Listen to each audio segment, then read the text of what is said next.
Shalom Uvracha, bienvenue à tous. Le Pele Yoetz, ici, il nous parle du Emet, de la vérité. Alors, il y a écrit dans Michelet, Sefat Emet Tikon Laad. Un langage de vérité, il sera établi pour toujours. Ça veut dire que celui qui parle de manière vraie, alors sa parole, elle sera toujours, il sera là pour toujours. Et ça sauve de la mort, comme la Gemara elle raconte dans Masechet Sanhedrin, Daf Tzadik Zayin. Là-bas la Gemara elle raconte qu'il y avait un endroit qui s'appelait Vérité, il s'appelait Kushta. C'était le nom de l'endroit, il s'appelait Vérité, et là-bas les gens, ils mouraient pas avant leur temps. Personne ne meurt avant son temps. Pourquoi?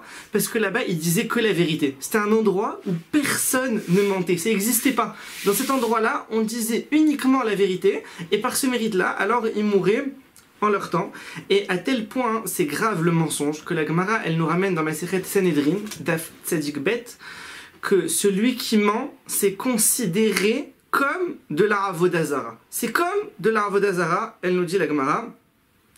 De plus, la Gemara elle nous ramène aussi dans Masechet Shabbat Daf Nunhe que Akadosh Baruch Hu Chotamo Emet, son tampon c'est la vérité. C'est-à-dire le sceau d'Akadosh Baruch Hu, il y a le sceau du roi, le tampon du roi, et quoi il tamponne, on certifie que c'est le roi. Le sceau, le tampon d'Akadosh Baruch Hu, c'est la vérité. Malheureusement, il nous dit le Pele Yoetz, malheureusement, il y a beaucoup de gens de nos jours, des fois des gens qui sont ignorants, qui connaissent pas la halacha, etc. Alors il y a beaucoup de gens, ils mentent. Et encore plus, ils disent quelque chose de terrible, de pire. Ils mentent sans but. C'est-à-dire, ils mentent stam pour inventer, pour raconter une histoire. Comme ça, ils racontent une histoire qui est entièrement fausse, qui est entièrement inventée. Comme ça, pour raconter, il dit ça c'est encore pire. Là-dessus, il dit le prophète Yirmia Hanavi, Oy Moshre He'avon, malheur à celui qui tire la faute, Bechevle Hashav, avec des cordes fausses, des cordes vaines. C'est-à-dire, il fait une avéra pour rien. Là-dessus, il dit, le prophète, il dit, c'est quelque chose de terrible. Il fait une avéra sans but. Maintenant, de l'autre côté, il nous dit le Pele Yoetz, quand quelqu'un il fait ça dans un but, alors on l'appelle un bon vendeur. Il vend son produit, donc il ment, mais il vend son produit, on appelle ça un bon vendeur, donc on donne un surnom. On dit non, c'est pas un mensonge, c'est juste qu'il présente son produit, et il aide le client à acheter tout ça, mais au final c'est du mensonge, mais on appelle ça malheureusement, il dit, ça s'appelle un bon vendeur, c'est de la vente, il dit il faut faire attention à ça, il faut être honnête. Quelqu'un il doit être honnête dans son business, il doit être honnête dans sa vente, de dire la vérité. Et puis c'est Akadosh Baruch Hu qui décide si le client il va acheter, si ça va se vendre, etc. Il faut avoir cette confiance en Akadosh Baruch Hu. Et si malheureusement le Yetzer Hara il vient et il lui fait voir, il dit mais oui, tu mens, tu vas réussir, tu vas gagner, et il lui fait voir le gain. Et même le gain, il est là, il dit le Pele Yoetz, c'est sûr qu'à la fin, le manque il viendra. C'est-à-dire, le Yetzer Hara, il paye tout de suite, il a menti, et donc avec son mensonge, il a réussi à faire l'affaire, tout ça. Mais le Yetzer Hara, c'est maintenant, il a reçu son argent, mais des années plus tard, alors il risque de perdre cet argent-là, il risque de payer pour ce mensonge qu'il a fait. Il dit un autre point également, le Pele Yoetz, il nous donne un autre point, que aux yeux des hommes, et aux yeux d'Akadosh Baruch Hu, celui qui ment, il est méprisé. Et encore plus, des fois, si quelqu'un il ment devant un non-juif, il ment à un non-juif, et après ce non-juif, il se rend compte du mensonge de ce juif, alors qu'est-ce qu'il dit?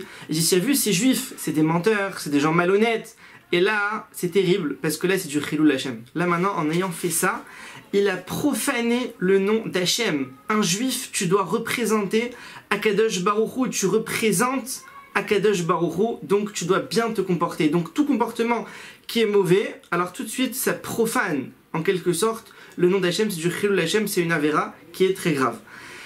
Vea Emet, Yesod Abinyan, il nous dit de l'autre côté la vérité, c'est la fondation du bâtiment, et il est su ce qui est ramené dans le Midrash, un très joli Midrash, sur un monsieur qui était rachat. C'était un rachat gamour, un monsieur entièrement rachat.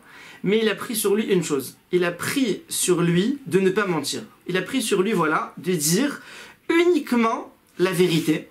Et comme ça, le Midrash, il dit, ce monsieur, il a entièrement fait tchouva, il a abandonné toutes ses avérotes, toutes les mauvaises choses qu'il faisait, il a tout abandonné. Pourquoi?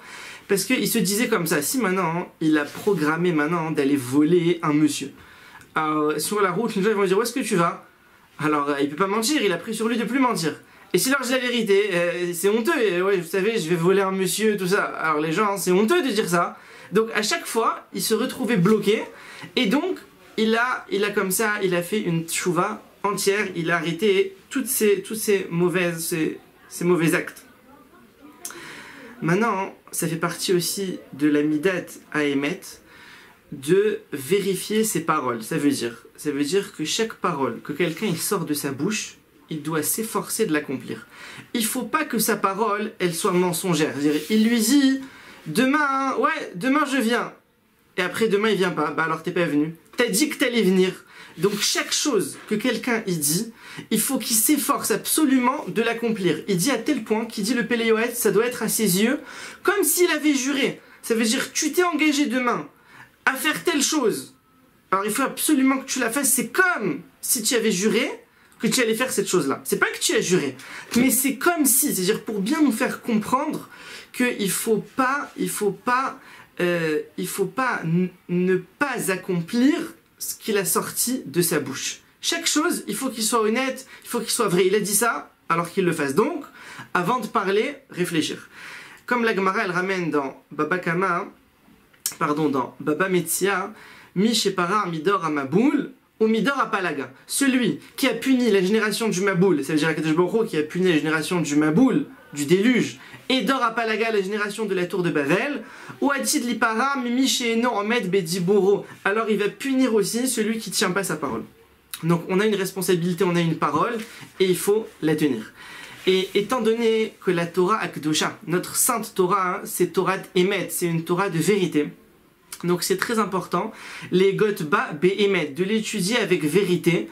Ça veut dire tu étudies. Et maintenant on vient, on te dit écoute, la halakha t'as rien compris. Cette halakha c'était pas du tout ça, t'as rien compris. Cette Gemara, t'as pas compris, c'était pas du tout ça ce qu'elle voulait dire la Gemara, on te réexplique tout. Alors écoute, si vraiment tu n'as pas compris, il faut le émettre, il faut la vérité, c'est-à-dire admets la vérité. Admets la vérité, c'est-à-dire dans la Torah, il faut admettre la vérité pour avancer. S'il veut pas admettre, il dit non, mais la halakha elle était comme ça, mais pas du tout, il voulait dire ça, etc. Au final, ce qu'il dit c'est faux. Donc il reste dans son erreur, il reste avec une halakha qui est fausse. Donc c'est très important dans l'étude de la Torah d'admettre le émettre, d'admettre qu'il s'est trompé, que jusqu'à présent il a mal fait, et maintenant de corriger pour la suite, et comme ça, alors il trouvera grâce aux yeux de Akadosh Baruch Hu et aux yeux des gens. Tevorechu mipia Elion, soyez bénis de la bouche d'Hachem, et à bientôt. Koil la nishmot halle